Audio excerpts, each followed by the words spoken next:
আরে ওই বেঈমান, কেন আমার সাথে এত বড় প্রতারণা করলি? কি অপরাধ করেছিলাম আমি? আমি নিজের জীবনের চেয়েও তোকে ভালোবাসতাম, এটাই কি আমার অপরাধ ছিল? আমি সারাটা জীবন তোকে নিয়ে বেঁচে থাকার স্বপ্ন দেখেছিলাম, এটাই কি আমার অপরাধ ছিল? আমি নিজের কথা না ভেবে তোর কথা ভাবতাম, এটাই কি আমার অপরাধ ছিল? আমি তোকে পাওয়ার জন্য ফ্যামিলির সাথে যুদ্ধ করেছিলাম, এটাই কি আমার অপরাধ ছিল? আমি নিজে না খেয়ে না পরে তোরে দিতাম, এটাই কি আমার অপরাধ ছিল? কেন আমার সাথে এত বড় বেইমানি করলি? কেন আমার সাথে প্রতারণা করলি? কেন দেশ বিদেশে পাড়া প্রতিবেশীর কাছে আমাকে কলঙ্কিনী করলি? কেন আমার সাজানো জীবনটাকে নষ্ট করে দিলি? কেন আমার সংসারটাকে ভেঙে চুরে গুড়িয়ে দিলি? কেন আমার লাইফটাকে তুই নষ্ট করে দিলি?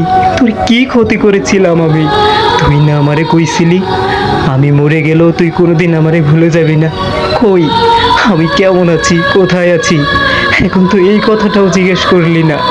শুধু শুধু এত বড় মিথ্যা প্রতিশ্রুতি কেন আমাকে দিলি বেঈমান?